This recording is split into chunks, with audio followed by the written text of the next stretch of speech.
musing about the stylistic musings. And we have a very interesting stylus of beverage here today. Something I don't know. We haven't tried before. No, we have not tried this before. A longtime favorite Generic category of gin, one of our favorite things. This is how we're going to finish out Gin Week. Juniper Week. Juniper Week. Oh, that's right. That's correct. Yeah, we got a little less specific with that. Yes. That's right. Juniper Week here for this Give It a Shot. I'm Andrew. And I am Keith, and we are AboutBeverages.com. And today on About Beverages, we've returned to a variation of one of our favorites, gin, actually. But most of the gins, in fact, all the gins we've tried in the past have been the London Dry style of gin, one way or another. Some very different styles within that. But this is something I've read about many times over the past several years. And finally, in the most recent issue of Imbibe magazine, they had an article on this style of gin, which is the Old Tom style. And this is Hayman's Old Tom. And this company actually has been making gin and spirits going back into the 1800s.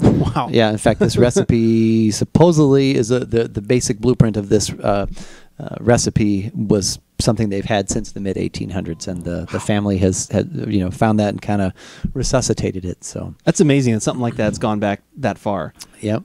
Well, it was the style that sort of predated London Dry gins, and this was actually not even made for a big period of time. But so now, where does this fit into the whole gin timeline of different styles? Like, where does this fit? Is this kind of on one side? Yeah, so it's in the middle. In the middle, it's the first you had the Jennifer style, and then you have the Old Tom style, which is this here, and then went into the London Dry style around the end of the 1800s. Okay, and that became the more popular. And like I said, this style wasn't even made for a while, but now you have a lot of bartenders and people who are finding these recipes and wanting to recreate them in the way they were originally intended, and so there's a lot of interest now. A little bit of a renaissance in forgotten styles or something new. I mean, even you and I with different types of beers. I mean, we're in a sour beer phase now. Yeah, because we're looking. We feel we've not exhausted, but we've done a lot of exploration in certain areas. So we're moving on to somewhere else, and that's kind of what there are a lot of people out there like us with that sort of innovative or spirit of rediscovery. Yeah. Now we have not had this, but where does this kind of fit flavor wise? Along, like you said, it is kind of in the middle. Is it literally in the middle of taste profile as well? To someone, I mean, we'll know here in a minute. It has that juniper style. Supposedly this is a little more approachable, a little easier to drink. And from the reading I've done, this particular brand does add sugar to sweeten things up a little bit. Throughout the centuries, there have been recipes and thoughts that this is sweetened with botanical. The botanicals make it sweeter. Sometimes it was just the sugar. Sometimes it was the quality of the beverage itself that they added the sugar to sort of mask some imperfections. Okay. Because the brewing was not actually, or the distilling was not of high quality back then, so they added a little sugar to hide some of those impurities. So. But now this is, like I said, there is another style out there that I had read about that I was unable to find. That I think the color is actually a little more of a yellow color, and they do not actually add sugar to that. So there's, even within the gin circles, there's some discussion as to exactly what this style was like. But we today have the Hayman's. All right. Well, this is a classic. Hits the 40% alcohol, the 80 proof. And what did you pick this up for? It was $23. Oh, okay. Total wine. That's not too bad. Very approachable, and it has the picture of the black cat here, which you were talking about, is also kind of very signature to kind of the lore behind all of this. Yeah. Like just kind of the history and how things got started was the tomcat or the black cat. Yeah, and there's a couple of different popular stories out there as to how that became about, but both of them wind up using the black cat as the sort of signature logo or signature representation of that. And we'll see if we can find a link and maybe put that on, because I think if I start to talk about it, I probably will butcher one or both of them. But it is a very interesting story, though. Yeah, we'll look at, like I said, is that the most recent issue of Imbibe? It's the most recent issue. Okay, of Imbibe. We'll look for a link, and if we can find one, we'll put it in the link lounge at AboutBeverages.com. But yeah, it was. Maybe it was I can a pretty even blog fun about it. If we can't find an actual, then I can do a little post. Yeah, just actually, taking that would some be, of that, that would be crediting good. Imbibe for that information. Yeah, because the story is interesting. So. Yeah, the one that's the easiest to say is that it was just named after an old guy named Tom who worked at the distillery, which actually it did say that. So it was Old Tom. So that's humorous, least interesting, but humorous. Yeah, but humorous. Very simple. That's one I can remember for you. Well, it's always silly when we talk. Yeah, it's clear. It's clear. We won't even dabble with that. Fairly straightforward, simple. Just some little sweetness. You Actually, pick up on that. Yeah, I think you do. Like I said, there's a softening of the actual edge of the juniper berry. Like I said, it's not quite as sharp of a fruit, which I like that too, but it's not quite as sharp. It does round out a little bit. And there's there's like a lemon or there's some other citrus back there as well that I'm getting. Definitely. It takes the edge off of as weird as it sounds. I know, because I'd forgotten we haven't tasted any. Well, we did tequila kind of recently, but we haven't been trying on a regular basis anything of this kind of percentage alcohol. And sometimes I forget and I take a big whiff, or we slurp, and we know that doesn't work out so well. But even taking a bigger whiff, it sort of softened that alcohol. Yeah, it's there, but it's not like it's like Yeah, I was able to take actually a pretty strong sniff, and that was not too much of a problem. Yeah. There's also like a briny quality to it too. I don't know if you're picking up on that as well. There's like some sort of sea spray, like salt water, the olive something or something. Yeah, a little bit. Yep. That smells really good. That smells really fantastic. So is this where we throw this out and get them? Yeah, exactly. Our favorite spirits taster. That's right. I know. Right. You probably don't want me to do that. Not only just because of this being my room, I don't want to have to clean it up, but you'd probably be like, why are you throwing my booze away? Drink it. Ooh, getting a little fire on the finish. Yeah, there's some heat back there. Yeah, well, I'm getting it toward the front of the tongue. I'm getting roof of my mouth, like really getting heat. It's almost like a back third like wall that's been put up of heat. From that, like I'm getting actually the right by my uvula, like the back of my tongue. To me, it's the front third of my tongue. I have a little spice there, but like literally, like it almost feels like I'm feeling it some vapor burns and then going down. But there's actually a lot of sweetness in there. It is sweet. That's really crazy. Yeah.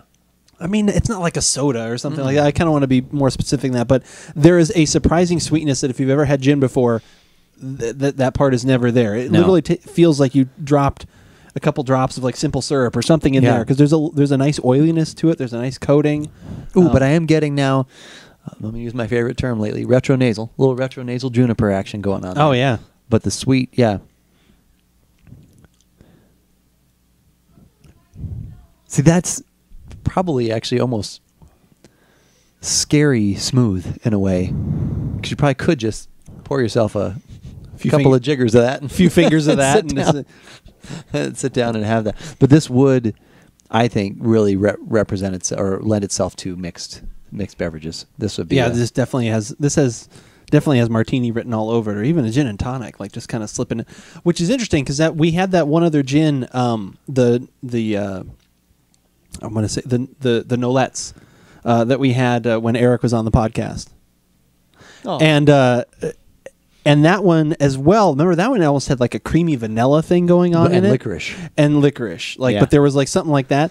This doesn't have the licorice, and it doesn't go as far with like the creaminess or whatever that was in that. And so this is really neat that it's got this like little extra flavor in there. That is really good. Definitely mouth-watering, like kind of taking over a little bit too. I'm getting some of the salt. The sea salt, kind of like the brininess is kind of coming through too. That is definitely, if somebody's wanting to try a gin, I would definitely recommend that they start. Yeah, I would not. Definitely, maybe. I would recommend, especially depending on definitely your prior, whatever your prior experience would have been. What if you had none? Judgment. Yeah. What if you had none? I've never had gin before, Keith. What would I try? I would probably try this. You'd say that over the Hendrix?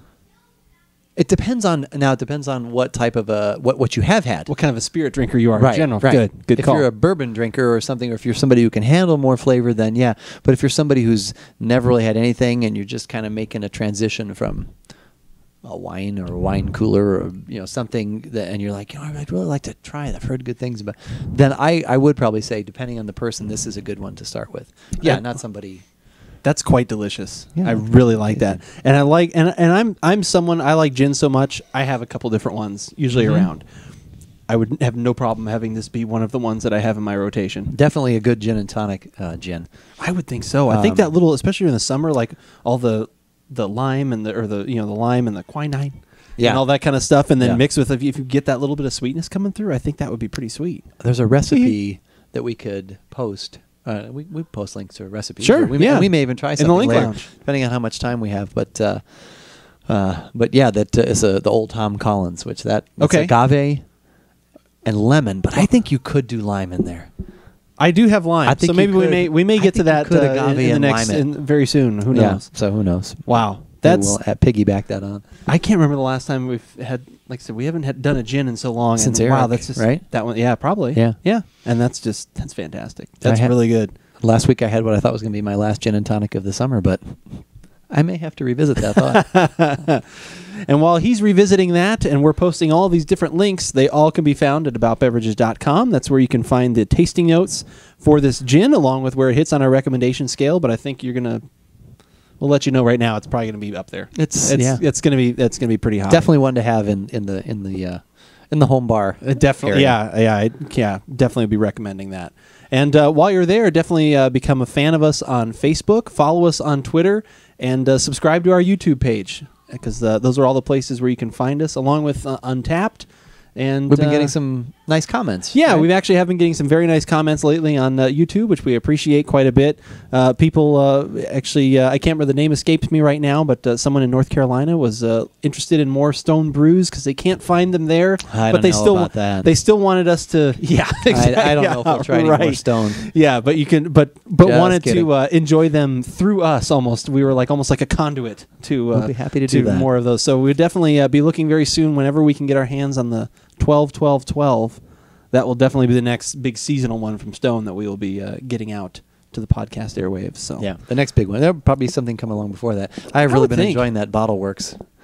Yeah, that Bottle Works is great. Check that one out. You can find that still. If you're in Tucson, you can still find it at McGee Road Liquors. And for the price and the taste and heading into the fall, it's a delicious beer. It's a fantastic beer. But whether we like it or not, you should give it a shot.